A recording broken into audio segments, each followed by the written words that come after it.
Imagine a vehicle that could roar off a launch pad, serve as a home and lab in space, and glide back to Earth for a runway landing.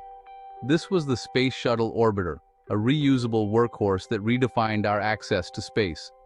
Unlike Apollo's disposable capsules, the orbiter was designed for repeated missions, making it the ultimate hybrid, part rocket, part spacecraft, part glider. Its reusability was revolutionary, promising regular flights to orbit and back. The orbiter was the heart of a trio, attached to a massive external tank and flanked by two solid rocket boosters. At launch, all three worked together, then the boosters dropped away and the tank burned up, leaving the orbiter alone in space. The orbiter had to master every environment: the violence of launch, the vacuum of space, and the fiery return to Earth. It survived launch G-forces, functioned as a habitat and lab in orbit, and returned as a 100-ton unpowered glider. Each phase demanded a different engineering solution, all packed into one machine. The orbiter was a chameleon, adapting to every challenge, a marvel of aerospace engineering. It ferried satellites, experiments, and station parts, then returned for more. This vision of routine spaceflight was embodied in its sleek, winged form. The orbiter changed how we reach the stars and how we come home. It was humanity's bridge to low Earth orbit. Step inside the orbiter and you'd find a cockpit, a home, and a laboratory, all in one. The crew cabin had 3 levels: the flight deck, middeck, and airlock. The flight deck was the nerve center, with over 2,000 switches and displays for flying, docking, and deploying payloads.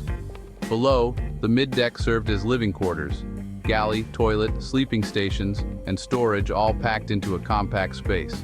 Astronauts ate, slept, and worked in close quarters, adapting to life in microgravity. The middeck's side hatch was the main entry and exit on the ground. The airlock, also on the middeck, was the gateway to spacewalks, housing suits and tools for work outside. Every inch was used: sleeping bags attached to walls, food in special packages, and even the toilet engineered for zero gravity. The cabin's design balanced function and comfort, letting crews live and work for weeks in orbit. It was the human heart of the orbiter, where science and daily life merged, 200 miles above Earth. Here, astronauts prepared for spacewalks, conducted experiments, and made the orbiter a true home in space. The compact, multi-level cabin was a triumph of design. The orbiter's most defining feature was its enormous payload bay, a 60-foot-long, 15-foot-wide cargo hold. It could carry satellites, labs, or even space station modules, transforming the orbiter into a true space truck. Once in orbit, the bay doors opened, exposing cargo to space and revealing radiators that cooled the ship. The robotic Canadarm, operated from the flight deck, could deploy, retrieve, or repair satellites with precision. The Canadarm was essential for building the International Space Station, acting as a space crane. The bay's radiators shed heat, keeping systems from overheating, a life-sustaining function. The dual-purpose doors were a clever engineering solution: access for cargo and cooling for survival. The payload bay made the orbiter a workshop, launch pad, and construction site in orbit. It enabled missions that built the ISS and launched iconic telescopes. The bay was the reason the orbiter existed, a platform for the most ambitious projects in space.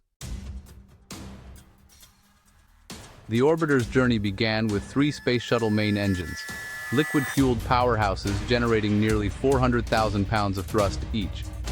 At launch, they worked with the solid rocket boosters, but after booster separation, the main engines pushed the orbiter and tank into orbit. These engines burned super-cold hydrogen and oxygen, managed by high-speed turbopumps and intricate plumbing. Temperatures ranged from 423 degrees Celsius to over 6,000 degrees Celsius, an engineering marvel. After main engine cutoff, the Orbital Maneuvering System, OMS, took over, providing the final push to orbit and handling in-space maneuvers. The OMS also performed the crucial deorbit burn for re-entry.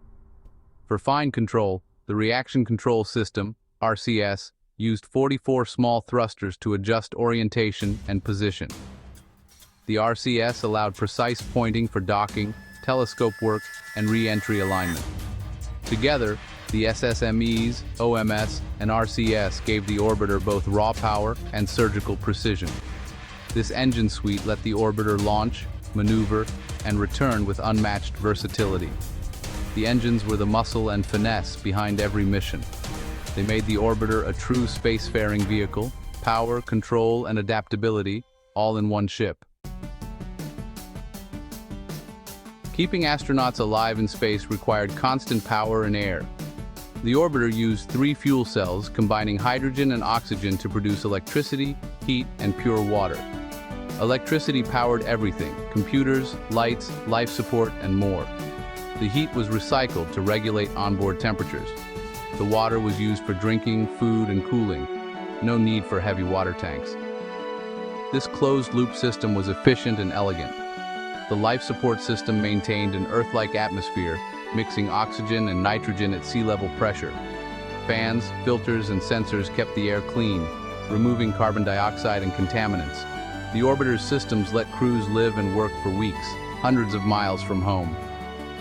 Ingenuity in power and life support was a hallmark of shuttle design. Every mission depended on these invisible, vital systems. Re-entry was the most dangerous phase. Searing heat from atmospheric friction turned the orbiter's skin into a shield. The thermal protection system, TPS, was a mosaic of materials, each for a specific temperature range. Over 24,000 black silica tiles covered the underside, blocking heat, but remaining lightweight.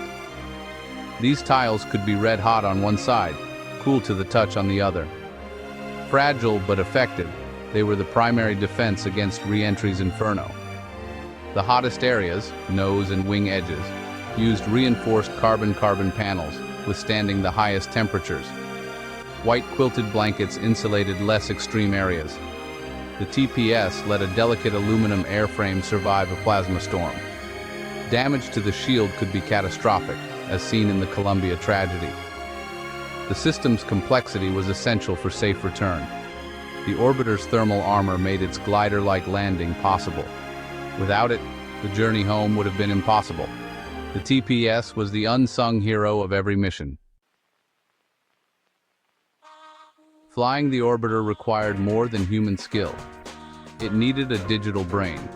The shuttle was one of the first fly-by-wire spacecraft pilots' commands went to computers, not directly to control surfaces.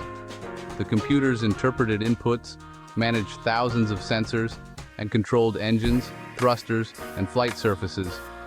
During launch, orbit, and re-entry, the computers made constant adjustments for stability and precision. Redundancy was key. 4 primary computers ran identical software, voting on every decision. If one failed, it was ignored. The system could keep flying safely. A 5th, independent backup computer ran different software as a last resort. This layered approach protected against hardware and software failures. The orbiter's electronic brain made complex missions possible and safe. It was a leap forward in aerospace control systems. After its mission, the orbiter faced its final test landing as an unpowered glider. Once the deorbit burn was complete, there were no engines, just one shot at the runway. The descent was steep and fast, with no room for error. Computers and pilots used S-turns to manage speed and heat during re-entry. Below 80,000 feet, the commander took manual control, guiding the heavy glider to a pinpoint landing. The approach was 7 times steeper than a commercial jet, described as falling like a brick. Landing gear deployed in the final moments. A parachute slowed the orbiter after touchdown.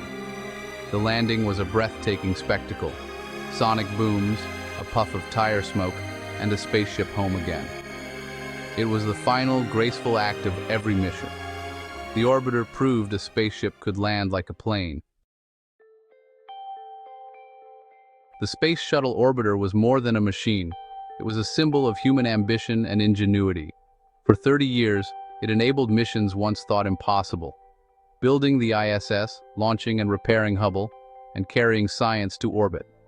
Its reusability was revolutionary, even if not as routine as hoped. The orbiter's story includes triumph and tragedy, the Challenger and Columbia losses, a sobering reminder of spaceflight's risks. These events forced hard lessons about safety and the limits of technology. Today, surviving orbiters inspire new generations in museums. The program's innovations in materials, computers, and reusability shaped today's spacecraft. The orbiter bridged Apollo's pioneering days and the future of sustained spaceflight. It was a flawed masterpiece, magnificent, complicated, and irreplaceable. For 3 decades, it let us touch the stars and return home. Its spirit endures in every new step we take beyond Earth.